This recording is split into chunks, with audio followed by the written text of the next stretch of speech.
ఇక వచ్చే ఏడాది జూన్లో మొదలయ్యే గోదావరి పుష్కరాలకు రాజమండ్రికి వచ్చే భక్తుల రద్దీకి అనుగుణంగా ఘాట్ విస్తరణపై అధికారులు కసరత్తును మొదలుపెట్టారు.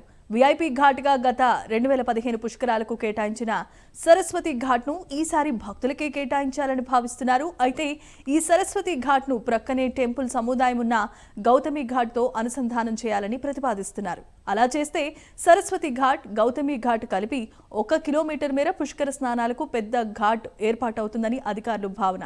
సరస్వతి ఘాట్ విస్తరణ ప్రతిపాదనపై మరింత సమాచారాన్ని మా ఉమ్మడి తూర్పు గోదావరి జిల్లాల ప్రతినిధి శ్రీరామ్మూర్తి అందిస్తారు. గోదావరి పుష్కరాలు ప్రారంభానికి సన్నద్ధం మొదలైంది. అయితే ఇక్కడ ఏర్పాట్లు చేసేందుకు ఒక నిర్దేశ లక్ష్యాలను అయితే అధికారులు నిర్ణయించుకున్నారు. అయితే ఇంకా గ్రౌండ్ వర్క్ అయితే ఎక్కడ ప్రారంభం కాలేదు.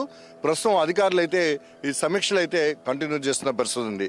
ప్రధానంగా ఎవరైతే పుష్కరాల్లో గోదావరి పుణ్యస్నానం ఆచరించి ఇక్కడ పుణ్యం పొందడానికి వచ్చే జనం చాలా ఎక్కువగా ఉంటుందని చెప్పి ఈసారి అంచనా వేస్తున్నారు. దాదాపు 10 కోట్ల మంది గోదావరి జిల్లాల్లో పరివాహక ప్రాంతాల్లో ఘాట్లలో పుణ్యస్నానం ఆచరిస్తారని చెప్పి కూటమి ప్రభుత్వం ఒక అంచనా వేస్తుంది. అయితే ప్రస్తుతం చూసినట్లయితే ఇక్కడ ఘాట్లు ఎన్ని ఉన్నాయి, ఈ ఘాట్లు వచ్చిన వాటికి రాజమండ్రిలో వచ్చిన భక్తులకి సరిపోతాయా లేదా అనేది ఇప్పుడు ఒక కసరత్తు అయితే నడుస్తుంది. ఇప్పుడు మనం ఇక్కడ రాజమండ్రిలో చూస్తున్నాం.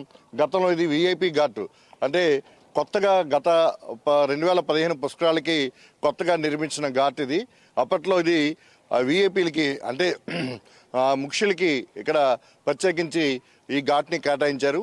అప్పట్లో ఇది విశాలంగా ఉండేది. ఇక్కడ అంటే వాహనాలతోటి నేరుగా ఘాటుకు వచ్చి వీఐపీలు ఇక్కడ పుణ్యస్నానాలు ఆశ్రయించి వెళ్ళడం జరిగేది. అయితే ఇప్పుడు చూసినట్లయితే ఇప్పుడు ఇక్కడ ట్రాఫిక్ కూడా చాలా పెరిగిన పరిస్థితి.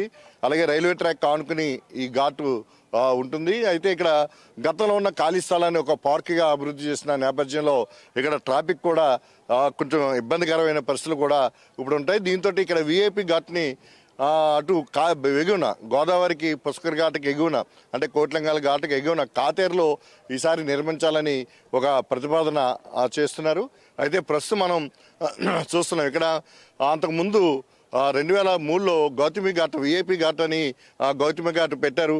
ఆ ఘాట్ నుంచి చూసినట్టయితే రివర్వే పక్కన అది ఉంటుంది. అక్కడి నుంచి ఇప్పుడు ఈ సరస్వతి ఘాటు, అలాగే ఇటు చూసినట్టయితే ఈ రోడ్ కమ్ రైల్ బ్రిడ్జి దగ్గర దాకా దాదాపుగా ఇది గతంలో ఇసుక రేవుగా ఉండేది.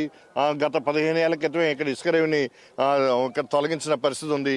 అయితే మొత్తం ఇదంతా కలిపి ఒక ఘాట్ని నిర్మించాలని చెప్పి దాదాపు 1.2 కిలోమీటర్లు పొడవు వస్తుంది. ఇదంతా ఒక ఘాట్ చేయాలి. ఇలాగ పెద్ద ఘాటు ఉండడం ద్వారా ఏదైతే భక్తులు వస్తారో పుణ్యస్నానాలు ఆచరించడానికి వస్తారో వారికి ఒక సౌకర్యవంతంగా స్నానం చేసేందుకు అక్కడ అవకాశం కల్పించవచ్చు అని చెప్పి ఒక ఆలోచన చేస్తున్నారు. దీని మీద అప్పుడే ప్రతిపాదనలు సిద్ధం చేశారు. అయితే ఇది ఇంకా దీన్ని ప్రభుత్వం ఒకే చేయాల్సి ఉంది. దీనికి ఈ ఘాట్ నిర్మాణం ఎట్లా చేయాలి, మొత్తం 1 కిలోమీటర్ పైగానే ఈ ఘాట్ వచ్చినట్లయితే భక్తులు ఎంతమంది వచ్చినా కానీ రద్దీని తట్టుకునే విధంగా ఉంటుందని చెప్పి ఒక అంచనా వేస్తున్నారు. అయితే దీంతో పాటు చూసినట్లయితే రాజమండ్రిలో దాదాపు రోడ్లు విస్తరణ జరగలేదు. ఇప్పుడు వచ్చే ట్రాఫిక్ అనుగుణంగా 10 రోడ్లు విస్తరణ చేయాల్సి ఉందని చెప్పి కూడా ప్రతిపాదన చేశారు. అయితే 60 నుంచి 100 మీటర్లు రోడ్ని విస్తరించాల్సి ఉంది.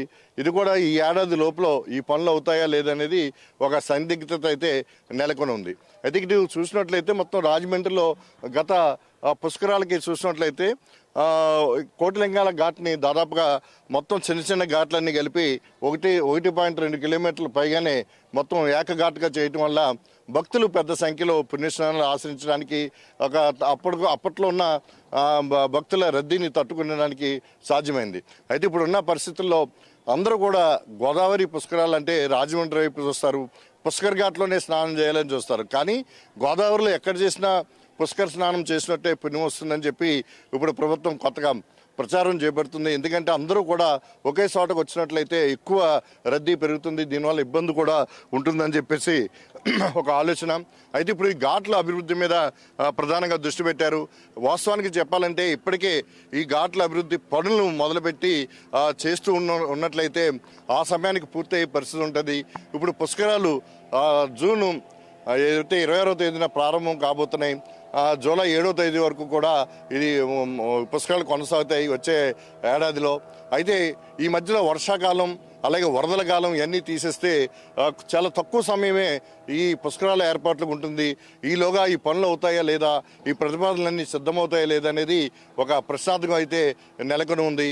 అయితే మొత్తం ఇక్కడ రైల్వే ద్వారా కానీ, ఆర్టీసీ ద్వారా కానీ, ప్రైవేటు బస్సుల ద్వారా కానీ రాజమండ్రికి వచ్చే పుష్కరాల భక్తుల కోసం మొత్తం పుష్కర నగరాల ఏర్పాట్లకు కూడా ఇంకా స్థలాలు కొన్ని చోట్ల గుర్తించారు. వాటిని పూర్తి స్థాయిలో ఎట్లా ఉపయోగపడతాయి అనేది కూడా చేయాల్సి ఉంది. అయితే దీని అంతటికి కూడా ఒక మంత్రివర్గంలో ఒక కమిటీని ప్రభుత్వం ఏర్పాటు చేసేందుకు కసరత్తు చేస్తుంది. ఆ కమిటీ వచ్చిన తర్వాత అలాగే ఇప్పటికే వేరే పాండ్యన్ నేతృత్వంలో పుష్కరాల ఏర్పాట్ల మీద ఒక ప్రత్యేక అధికారిని కూడా నియమించారు. అయితే వీళ్ళెవరూ కూడా ఇంకా గ్రౌండ్ లెవెల్లో ఇంకా తిరిగిన పరిస్థితి లేదు. దీంతో గోదావరి పుష్కరాలు సమీపిస్తున్న నేపథ్యంలో ఈ ఏర్పాట్లు ఎలా ఉంటాయి అనేది ఒక చర్చ అయితే ఇప్పుడు నడుస్తున్న పరిస్థితి ఉంది. ఇది ప్రస్తుతం రాజమండ్రిలో సరస్వతి ఘాటు, గౌతమి ఘాటు కలిపి 1.2 కిలోమీటర్ల ఏకఘాటు నిర్మాణం చేయాలనే ప్రతిపాదన నడుస్తూ ఉంది. కెమెరామెన్ నానితో శ్రీరామూర్తి, ప్రైమ్ న్యూస్, రాజమండ్రి.